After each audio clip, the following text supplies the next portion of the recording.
Good afternoon and welcome to our What's Buzzin' at Georgia Tech webinar series. We would like to thank you for joining us here today with our Tech Talks with Dean Stein. We know that the year and the semester is almost to an end, and we are so excited to still have your engagement and support throughout this semester. We feel like we've accomplished a lot together, and we're very proud to have you as another support and resource to our students to help them be successful. We are also joined by a very special guest, Stephen Girardot, who I'll let introduce himself in a moment.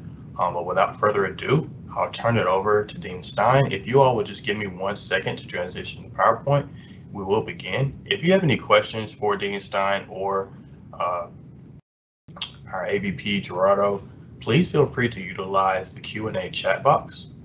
Once again, if you have any questions throughout the presentation, just feel free to utilize the Q&A chat box and we will get to them at the end of the presentation. Thank you so much, and give me 1 second as we transition.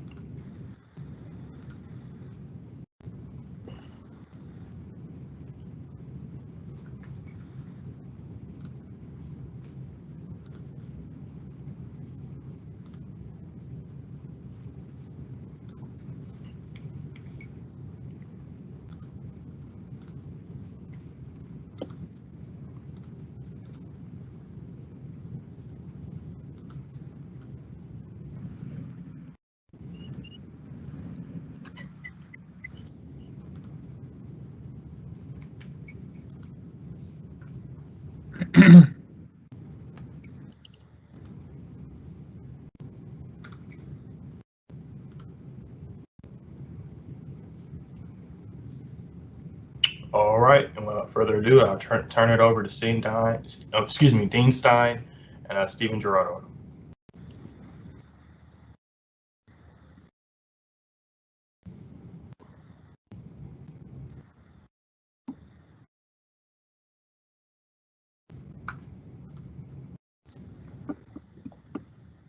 Or is it ready?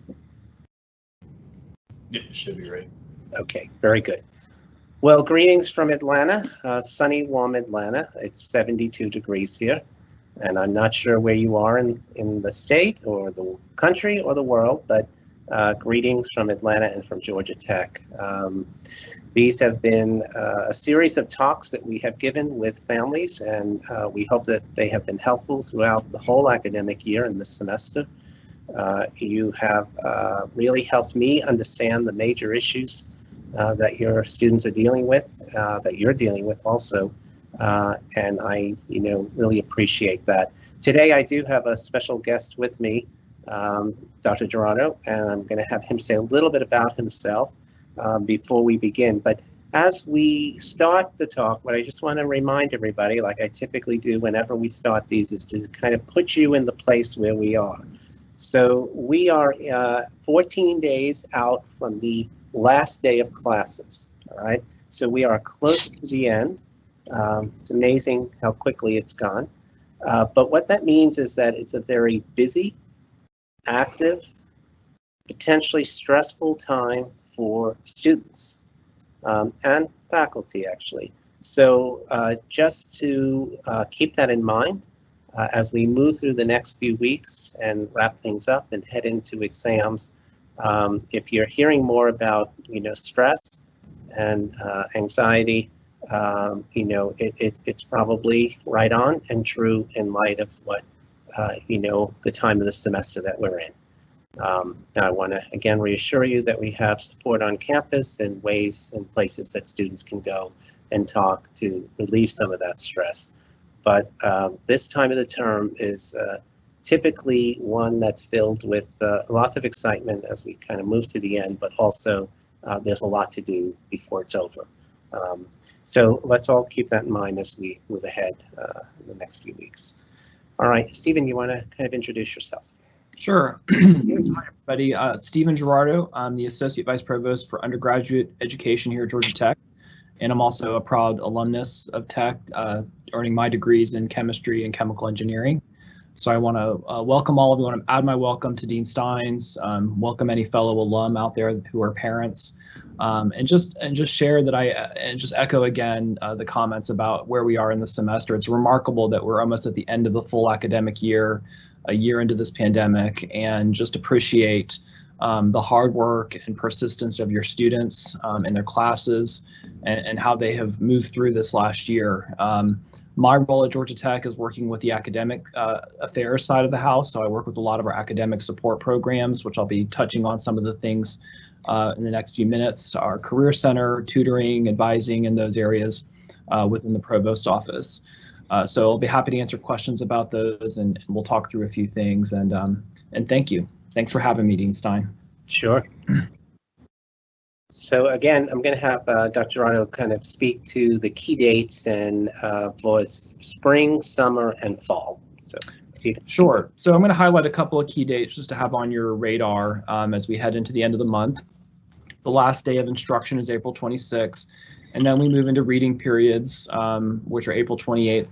Those are days where they don't have classes, and they're days to prepare and study for final exams.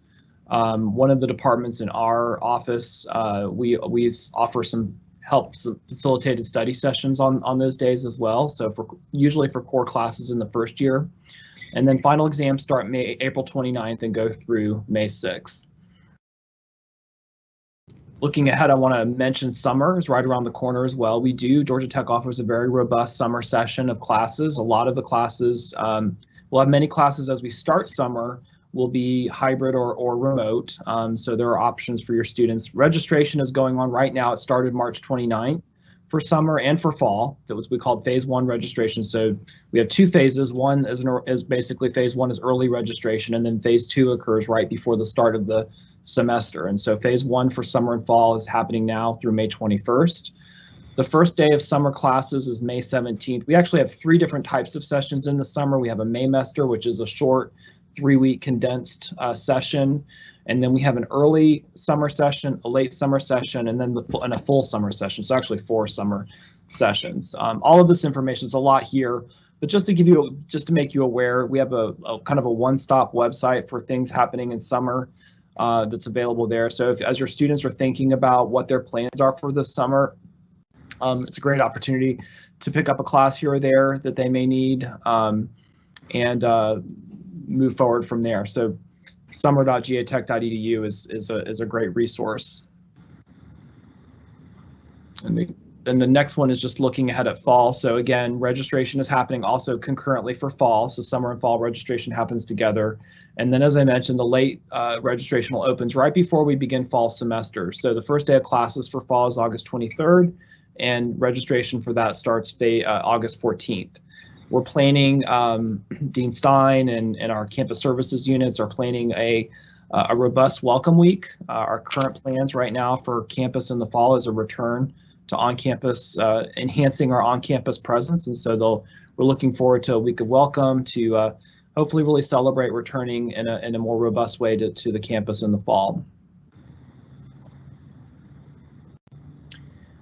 So one of the things I do want to kind of just spend a minute on is thinking through the summer. And so what I want you to kind of really engage your student in a conversation about the summer plans. There are some students that I have met with recently where I am recommending that they take the summer off in terms of actual coursework. And the reason for that is just the fatigue and the stress of what they have felt over the past academic year. Now, that doesn't mean to do nothing over the summer. I mean, they can do an internship, they can, get a job, but some students just need a break from classes. And summer really should work for you, not against you, in terms of, your grades and the experience of choosing to do summer. And so, spend some time thinking that through, talking it through with them, come and help them kind of come up with a plan for this summer. And if they need some help, they can, meet with a number of people on campus to think that through, and certainly in the career office around internships and stuff. But I do think that there are some students that I am recommending that they really take a break from classes and do something different, and then come back for fall term, especially since most of the classes this summer will be in a remote or hybrid model. So that will change as we move to the fall, but if they need a break, they should take it. One of the things that we are doing now is we're trying to hold on to traditions that typically happen during this time of year. It's very important to try and keep some sense of normalcy and some sense of tradition here, even though we're in this kind of space that we have lived in for the past year and a half. So this week is called Student Celebration Week. We have a number of activities that are going on. For our graduate students, this is a new tradition that was started, and that's Grad Appreciation Week. There's a series of events every single day, some social events, some virtual events that just really speak to the appreciation of graduate students on campus. Last evening was, and this was a virtual event, Up with the White and Gold, and I believe it's taped, and I believe that you can still access it. But it is a celebration of student leadership on campus. There were a number of students and faculty and staff that received awards for leadership. It was very nicely done, very nicely attended, and you know, that was a tradition that's here, been with us for many years. Fraternal Excellence Awards really focuses on Greek life and the accomplishments of our Greek students. That's on the 6th today. And then Student Honor Celebration. It is a week of kind of acknowledging students that have achieved at a very high level, and they will be hearing from the different places that you know, award those honors to them. And then on the 8th, we have Lavender Celebration, which again is a virtual event that we will be celebrating on Thursday. So again, it's important to hold on to these and to continue. Actually, students have responded well to the virtual side of it. Obviously, the intention next year is that we will go back to in-person with all of these events. As we continue to kind of learn from what we gathered this time, there are some things that we will hold on or have a combination of things because we feel like it allows for a larger audience and stuff. And so, but I did want to give you a sense of the kind of celebration of the week that's in front of us right now. Next slide. Again, always a reminder of resources that exist on the campus. CARE is the primary one. It is the primary resource for student mental health. It is the portal, the first stop in terms of getting connected to resources and also getting connected to referrals to academic support. Right, and CARE is working from a both hybrid model of virtual and in-person, mostly virtual because that's where students are at these days. And you know, you can request an appointment and receive it. Now, what I'll be honest with you is that I was told today that if you came in today or accessed and you wanted to get something, the first appointment that you'll be able to get is probably Thursday. And that kind of makes sense in light of the time of the semester. It's a time when more students are doing an outreach for some support. I do want to reassure you, though, that if it is a true emergency, and we know that the student shares that, the family shares that, a faculty member, you know, shares concern, then we find ways to get that student seen that day. Okay, we never will postpone something that when a student or someone is expressing a tremendous concern or serious concern about a student. Okay, the Dean of Students office, we are fully occupied here and in person, and I've met with a number of students, both virtually and in person here. Again, a student can report a concern, a student can talk through whatever's going on in their life with us, and also we, again, can make the connection to academic support for the student. Never hesitate to refer the student to the dean's office or yourselves in terms of questions, okay? And there's I always want to remind people that we are in business 24/7, 365. We have on-call systems that there's always a dean on call, there's always a therapist on call, and they are available evenings, weekends, holidays. And what I want to say is that students are accessing them. Okay, we track that very closely, and students are calling in the evening or calling on the weekend, and that's what we want. We want students to reach out and get the help and support that they need, or get the answer to a question that they might have. That they can't wait to have that answer until a Monday morning. So, next slide. Okay, Stephen's going to talk about the academic support. Sure, and as Dean Stein mentioned, we work very closely with Student Life in his office and all of the mental health resources and student success resources to make sure there's a strong connection when a student needs academic support or academic assistance. The first thing I always like to remind students and students through their parents is the starting point when a student's having a challenge in a course is to talk to their professors and TAs. TAs are teaching assistants. Most of them, all of them, should have some form of office hours online. If the student is on campus, they may or may not have on-campus office hours, but they will have opportunities to send emails or connect with them virtually or remotely. So starting with those 2 points of contact are always the top of the list when it comes to getting help in courses. Beyond that, we have a whole range of academic support services. So one is academic coaching, and that is not counseling or mental health counseling, but it's really helping students with key strategies to be successful in their courses. So it could be things around how to study effectively, how to take tests better, all of the things that go into being a successful student.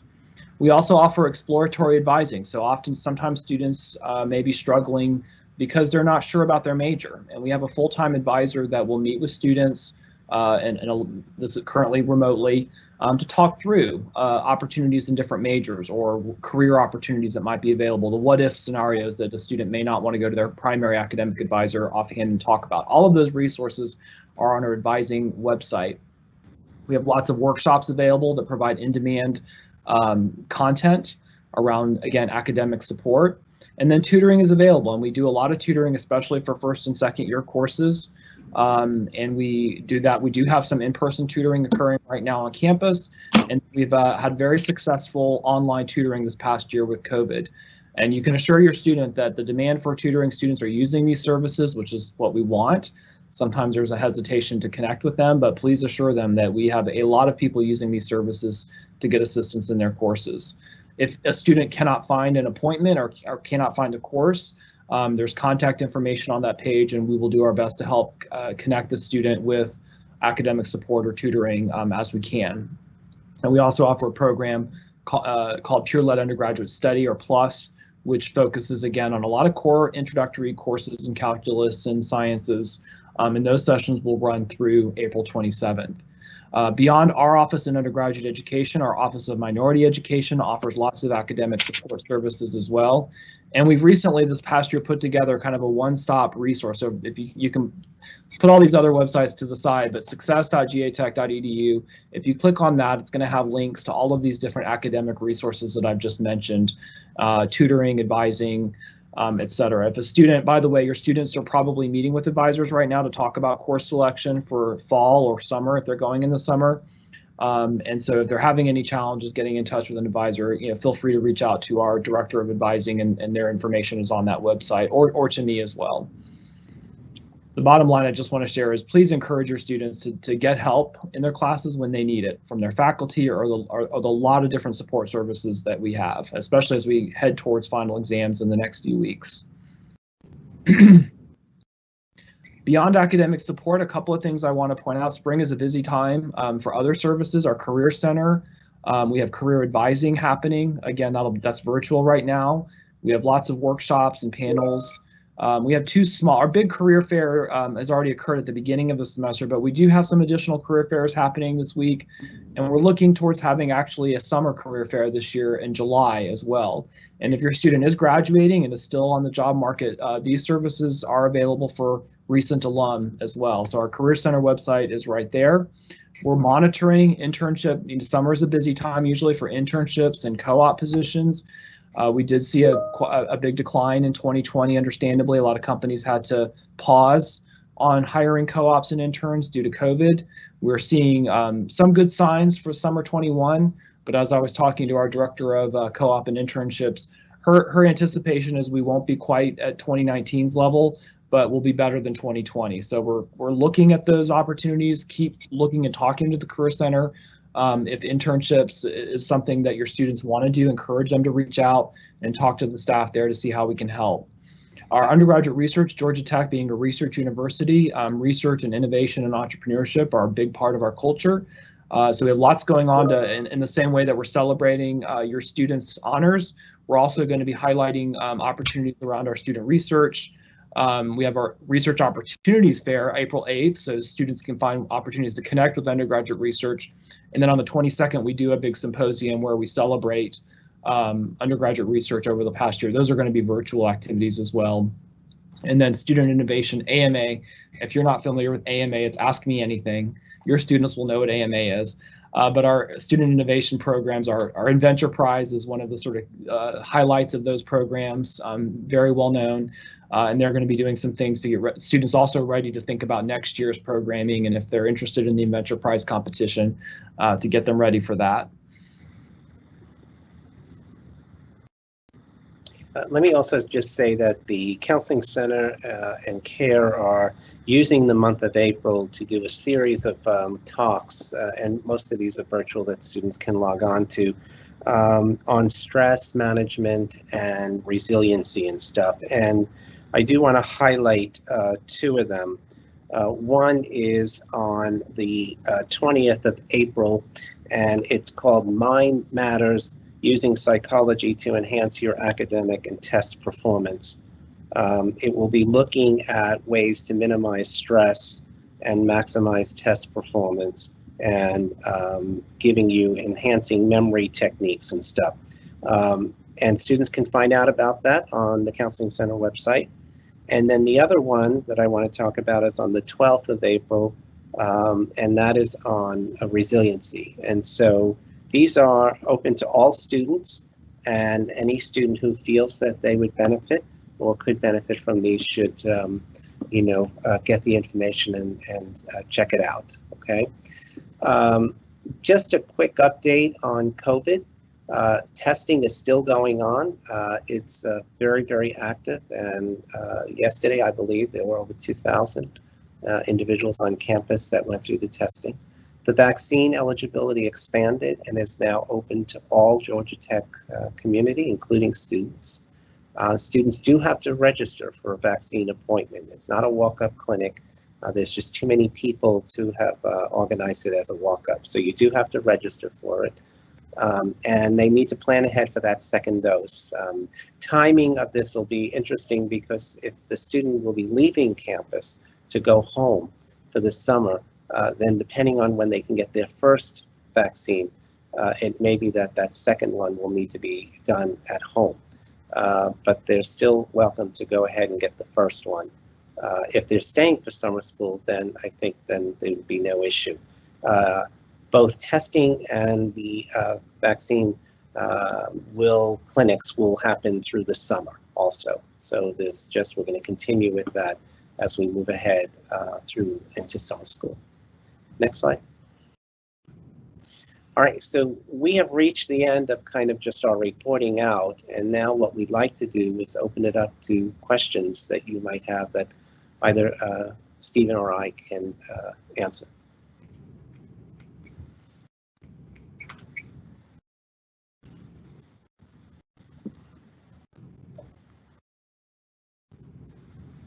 Yes, thank you so much, Dr. Girardot. Thank you, Dean Stein. We'll now turn it over for questions. So let's look in our Q&A and see what we have here.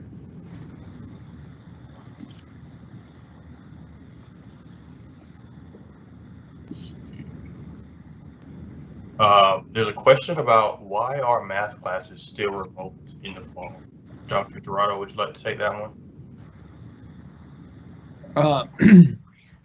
Math classes, right now we're planning for classes to primarily be in person in the fall, and so I need to look into the specific courses.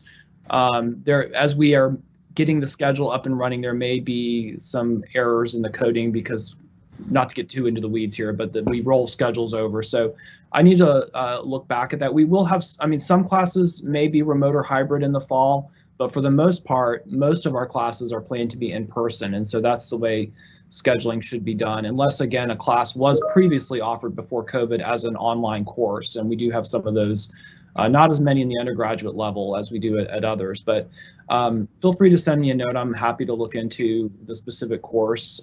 We have seen it, like I said, some scheduling transitional issues that we need to kind of clean up in the schedule of classes. So my best advice to the student is to reach out to the department and clarify with the department or their advisor. They can just ask their advisor. The advisor will know the right person to check on the status of the course and make sure that that is what it's supposed to be in the schedule of classes. Thank you so much. Next question is, will you be requiring students to get the vaccine in the fall?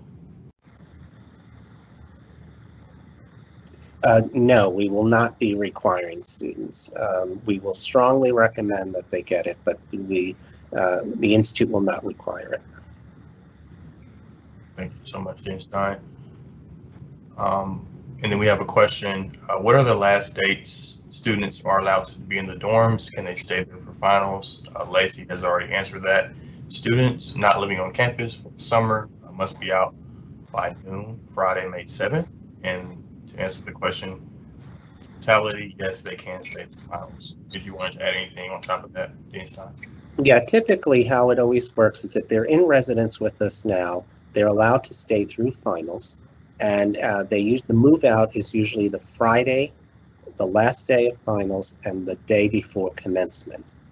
And so if they are not staying for summer, then they will have to move out. So that is one of the things that, you see, this is also a busy time for students because there's so much going on. They're trying to wrap up their classes for this semester. They're trying to ready themselves for their finals. They're trying to register for summer and fall.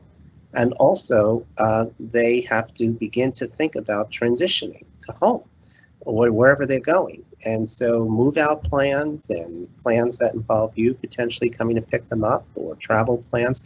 So it is a very, very busy time to navigate all of those pieces in the next 4 weeks. But that's kind of what needs to happen. But they do have some time and they can stay. What we are beginning to hear, though, is that a number of students are saying that around the week of April 19th, they are choosing to leave. They will be moving out of residence at that point and taking finals from home.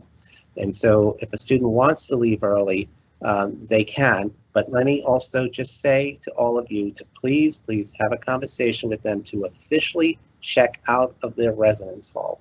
That means working with the RAs, handing in keys. Otherwise, they're going to get charged and billed for things. And we want to avoid that. So they need to just make arrangements within their residence hall with their RA to officially check out on whatever day they decide they're going to leave. Yes, thank you, Dean Stein. And we have another parent just with a quick follow-up. If they're out of state and they have exceptions to maybe they pass the May 7th date, Lacey has suggested that they email information@housing.gatech.edu to discuss that possibility. I agree, and do it soon, very soon, and make sure you get permission. Okay, just to work it out. We can be flexible, but to work out the plan, and also I would say make sure you get everything in writing. Get an email that just says that you have permission to stay beyond the 7th, so that if there's anybody that's questioning that, it's not just, well, I was told I could. You can produce an email that shows that you could. We have a next question, kind of a two-part question. When will students be notified if they are awarded honors for the semester? And could you elaborate on the student honors celebration? Sure, Stephen can take that question. Well, so in terms of academic honors, the final decisions about academic honors, meaning that if the student's graduating with meets certain GPA, graduating student that meets certain GPA requirements, those are confirmed once the final graduating GPA is completed. They're estimated and sort of projected in advance, but the final, so highest honors, those are academic distinctions. The student honors event this year, where Dean Stein had mentioned in one of the earlier slides, that is occurring virtually, and they're not having a central virtual program. The different awards that are administered by different units all over campus are being coordinated through the academic department that owns the award. So each academic unit or other unit that gives an award at Student Honors Day is coordinating to give that out. And I believe there will be then kind of a central site that'll list all of the different winners of all the different awards and winners, and that's put on by our Institute Communications department. So the students will get their awards. It'll just be a bit more just distributed this spring. I have another question for you, Dr. Girardot. Why are a number of classes still virtual for the upcoming fall semester? Well, again, I want to check into that, so it's helpful to know which classes. Some classes, if they were classes that we offered remotely before COVID, they may continue to be offered in a remote fashion. And as an example, at the undergrad level, we don't have a lot, but computer science classes, we have offered remote classes, and that's largely due to the demand of those courses. So those classes have been offered remotely before COVID, and likely we'll have remote offerings of those classes as we move out of COVID this coming year. In terms of other classes, I'd have to look into it. Our overall goal for the undergraduate experience at Georgia Tech is in-person courses, but we're working through the transition in the course scheduling, and we've just opened that schedule and registration. So again, I'd like to know specific classes, and we can look into that and see what that is, and encourage your student to talk to their advisors about scheduling, and the advisors again know exactly who to talk to and make sure that the class is set up appropriately and is meant to be offered in the specific format that it is being offered in. Dr. Girardot, I've also instructed any parents to email us the specific courses, and that way we can pass them along to you and your team. So that we're happy to look into specific courses, and we have a committee of faculty and administrators that meet twice a week to talk about all of these plans, and I will bring this feedback and make sure, again, with all the transition, I want to get into the technical details, but we're working back out of the transition that we did last year when we shifted everything to remote classes. So some of that just may be lost in the cleanup phase, and I want to check into that, what's truly intended to be offered in that format. As Dean Stein said, we do want to build and look ahead to the future of how we've learned from COVID, just like everybody's going to in our jobs and other academic schools. So we're going to look ahead to the future of what that looks like at the undergraduate level. But as I said, this fall, we are planning on in-person campus operations, and that includes our classes fully in person, I should say. Thank you so much, Dr. Girardot. And I see another question about fall plans as well regarding the career fairs. If you possibly provide some context on if career fairs will be in person. Yeah, right now I'm not sure, and there's two parts of that equation. We may likely have some in-person. We will have in-person career programming. Let me just say that. But the other side of the career fairs is the employer is willing to send their employees to staff career fairs, and you can imagine a lot of industries have been hit hard during this pandemic, and may or may not want to send staff. Even as we emerge from the pandemic, there's naturally going to be some caution around travel and maybe other things. So to be determined about the fall career fairs. We will have career fairs. We've learned that the virtual online career fairs were very popular this last year, but I can imagine that we would like to bring some of that back to campus. We will have in-person career programming. We hope to have in-person recruitment. So beyond career fairs, we often have lots of information sessions with employers and interviewing and things that are happening on campus all the time, connecting students to jobs or internships or co-ops. So we'll have some of that in person, but again, the other side of it is what employers are going to, what's the uptake going to be from our employers that would typically do on-campus recruiting. Thank you so much. Dean Stein, if you wouldn't mind just providing some insight on mask requirements and also social distancing guidelines that may be required in the fall as well. Yeah, well, I mean, the task force met this morning, and this came up at the task force. And you know what we're just saying at this point is that it's a wait and see what the governor of Georgia will be saying and what CDC will be saying and stuff. So we will adapt and we will correct as new guidance comes out. Okay, so wherever we are as we are about to begin classes, that's kind of what will be enforced. It's hard to predict that right now, and I would rather not predict it because things are changing pretty quickly. So just bear with us, and as we move through it, we will make sure that our students and families know exactly what the expectations will be. So, thank you. Another question for you.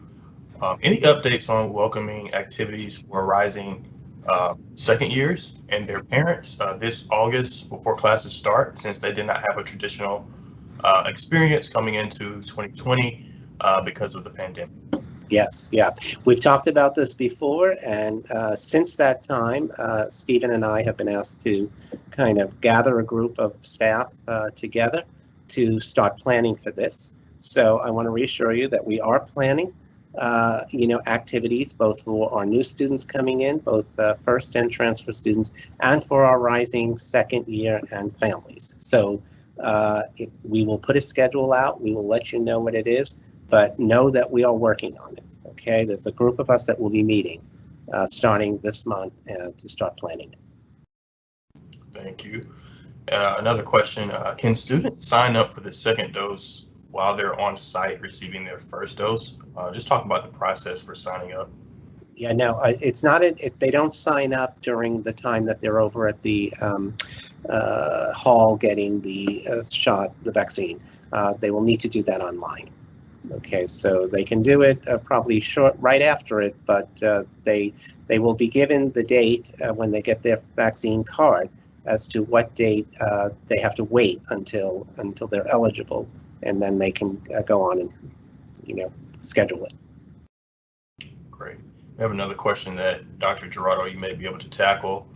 If our student accepted a role to assist with a GT research project over the summer on campus that is not a paid position, should she receive course credit? The research assistant wasn't direct in terms of this being clear. Is it possible this is a volunteer role and it wasn't clearly communicated? So yes, students can get credit for undergraduate research, typically either by being paid or by receiving course credit, not both.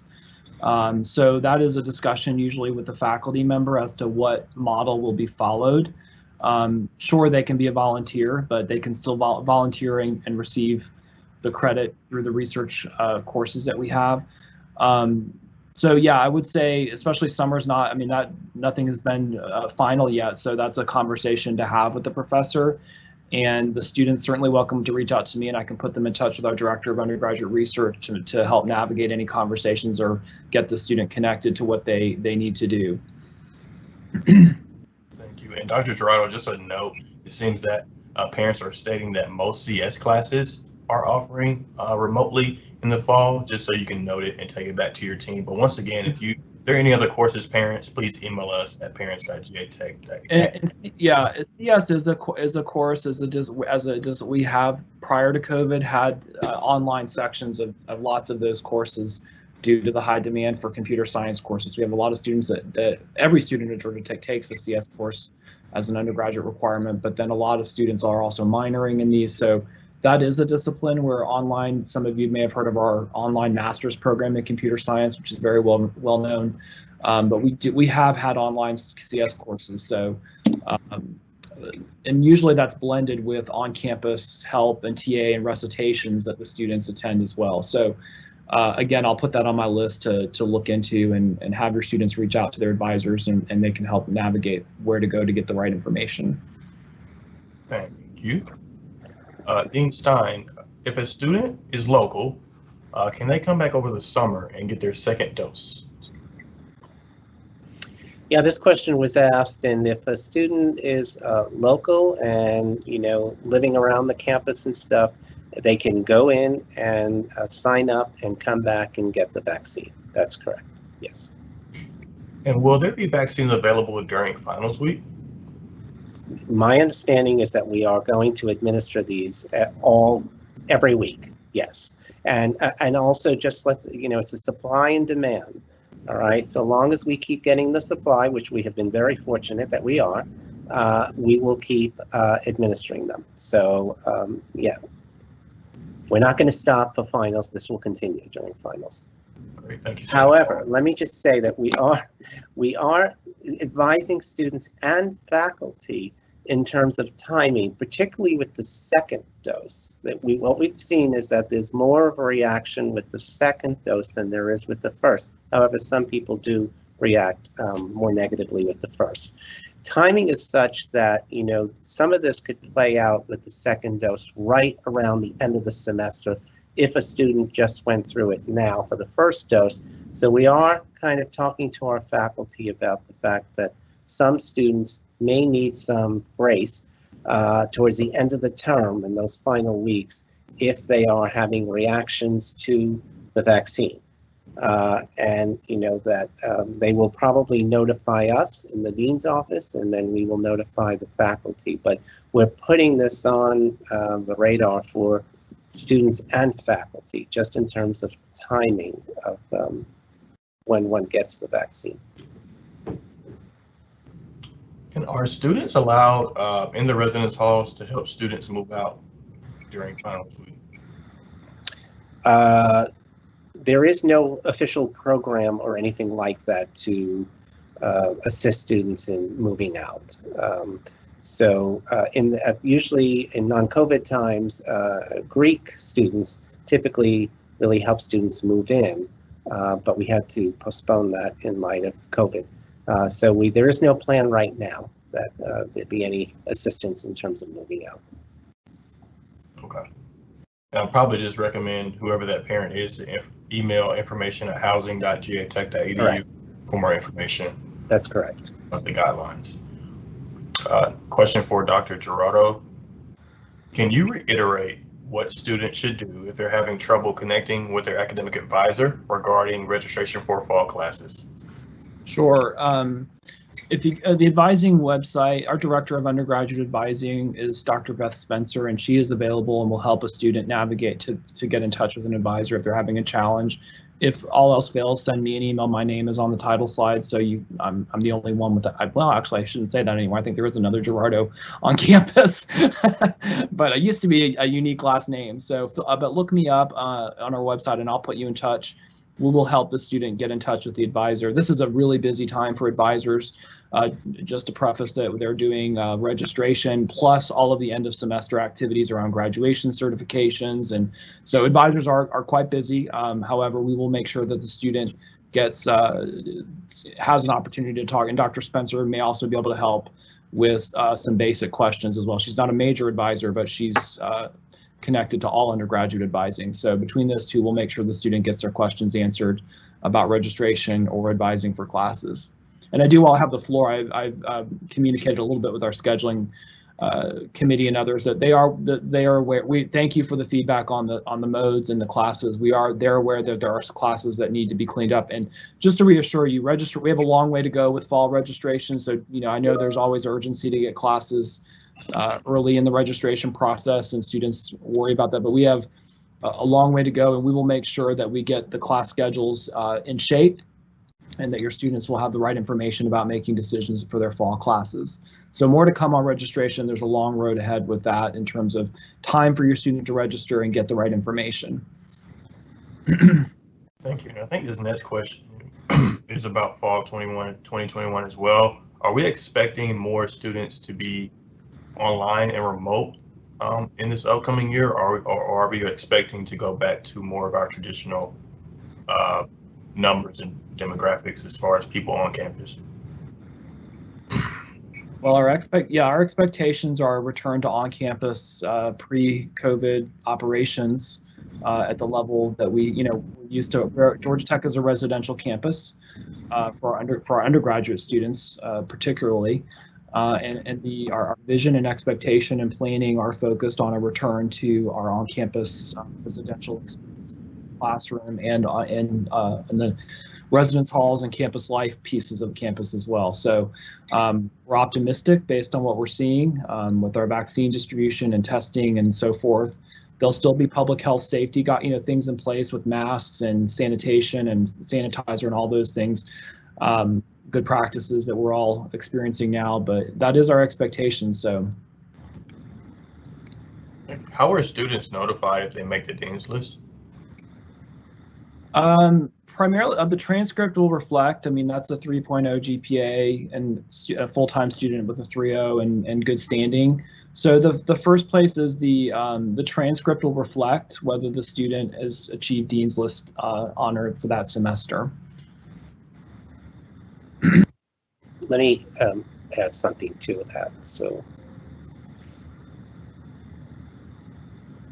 let me just say that in any given semester, the student can look at the transcript and there'll be kind of at the end of it coding of either good standing, dean's list, faculty honors, which is a 4.0, full-time 4.0, dean's list, like Dr. Girardot said, 3.0 and full-time, good standing, warning, or probation. Okay, but for every semester, at the end of that semester, there is that code that students can see exactly where they fell and where they placed. Right, so it's very clearly stated. Dean Stein, I have a question for you. Students are still testing positive for COVID and experiencing some effects and symptoms. Will there be flexibility during finals week for these students? Yes, I mean, anytime that a student is, dealing with a COVID-related situation or the vaccine, they can notify the office, and then we will work with their faculty in getting the word to them and asking for flexibility. We are doing that on a daily basis. Thankfully, the number of students testing positive has diminished significantly. That doesn't mean that we don't have any, but it has diminished significantly. But yes, if for some reason that happens, we will work with the student and their faculty member, or any other emergency. I mean, we're only talking about COVID, but I can tell you just in the last few days, all kinds of different emergencies have happened in students' lives that have caused them to need some, consideration with their courses and their faculty and stuff. And so long as we're informed about that, then the dean's office can reach out to the faculty and kind of signal that there is something really legitimately going on with the student. Thank you. And our next question is perhaps for Dr. Girardot. In the fall for remote classes, could there be at least required in-person testing to both reduce cheating and to guarantee a quiet place to take the test? Well, that's really up to the faculty member and how they structure their classes. Again, going under the model that we are anticipating majority of our undergraduate classes to be taught in person. How they set up testing, even within in-person classes, is a faculty decision. And so it's good feedback. I'll bring that back, but and that very well may be a model that's used in some classes, but I'd have to defer to the specific faculty member in the classes to kind of how they want to set up their exam structures. And another part of the feedback from another person as well was just the unpredictable noise in the residence halls that kind of go into it when you're taking online tests. So we'll definitely take that back to the team. Mm-hmm.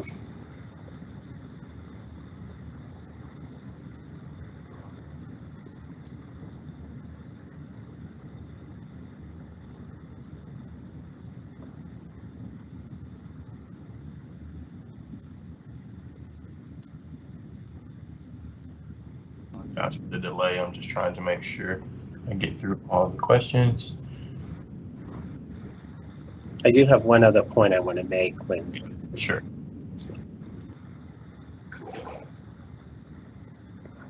There's one other point I want to make, and I hope this does not happen to your student, but every year, right around this time, we might get a phone call that says, my student was supposed to graduate but they just learned that they're not going to graduate, right? They haven't passed the class, something's come up, and we're wondering, can they still go through commencement, right? And I just want to clarify that they can still go through commencement. Now, it'll be a virtual commencement and hybrid this time, but yes, they can, right?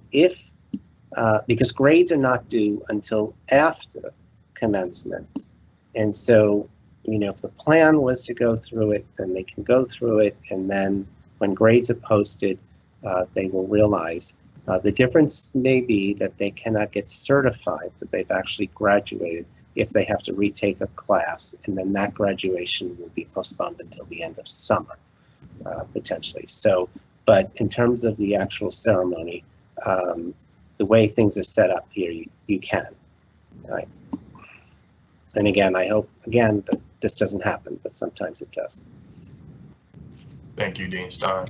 Tyler, I want to quickly mention something else about the in-person testing. If a class is truly offered remotely, completely remotely, not hybrid, we will have students that will be taking those classes that are not in proximity to campus.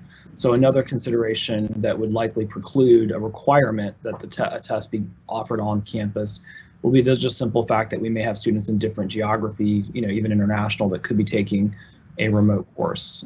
So again, most classes in person in the fall, but for where we do have that, if it is truly remote, that's likely not going to be possible just based on the logistics of the students taking the class. Great, thank you so much. And I think we do have one more question as it relates to the decision making. So for classes in the fall being remote or in person, is the decision up to the individual professor or the institute providing guidance that the faculty needs to hold their class in person?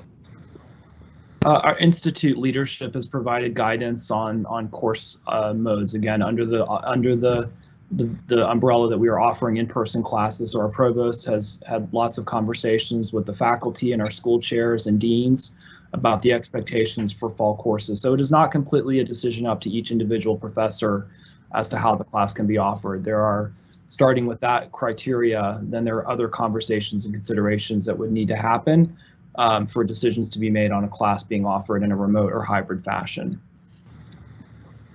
Yep. So much.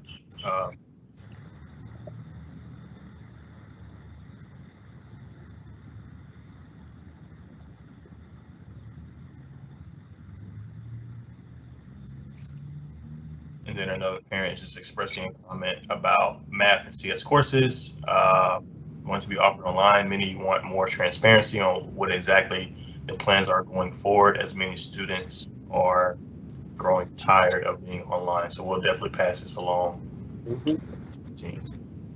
Yeah, we certainly take that feedback and appreciate it. I think we also have faculty that are also looking forward to getting back in the classroom and engaging and interacting with your students too. So, yeah, absolutely.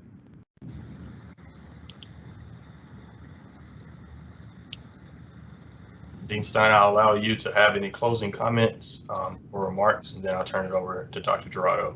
Sure. Well, look, I want to thank you for your patience and understanding.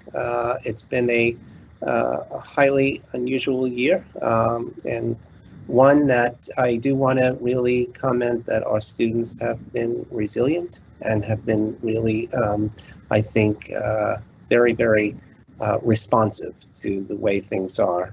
This is not ideal. Nobody really wants this to be the way it is. But we have managed to get through it, and we are just days away from completing the full academic year, and we should all feel good about that. As Dr. Girardot has said a number of times, the plan is to really move to a more normal space starting in the fall, and to really have a kind of vibrant in-person experience both in the classroom and outside the classroom. And so if any issues come up with your student between now and the end, feel free to reach out and let me know, and we can figure out how to problem solve and support your student. So thank you. Thank you. Dr. Girardot, do you have any closing comments or remarks? Just want to thank all of the parents for being here, for great questions, for working through a challenging year. Please know that your faculty and us on the academic affairs side are working really hard to provide a great learning environment in this situation, and we're looking forward to returning to campus in the fall.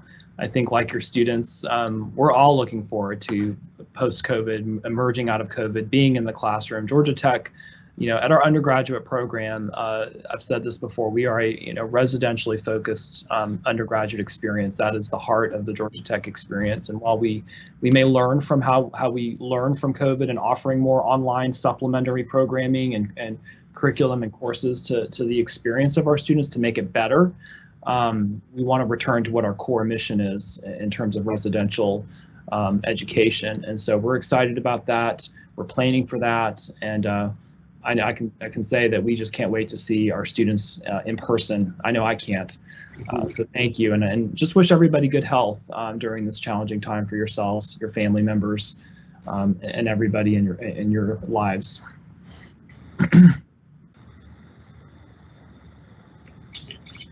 Well, that pretty much concludes our virtual webinar today. We would just like to thank you for taking the time out of your schedule to join us. Please feel free, if you have an upcoming graduating 4th or 5th year, please join us next Tuesday at 12 p.m. Eastern for a commencement webinar, joined by the Office of Commencement, just talking about details, logistics, and some things to know if you're planning to visit our commencement ceremony here on campus. So please tune into that. The website is parents.gatech.edu under Stay Connected under virtual recordings. And also please know that this will be recorded and posted to our website within 24 hours so that you can reference or perhaps share with another family member. Thank you so much for coming, and we look forward to seeing you next week.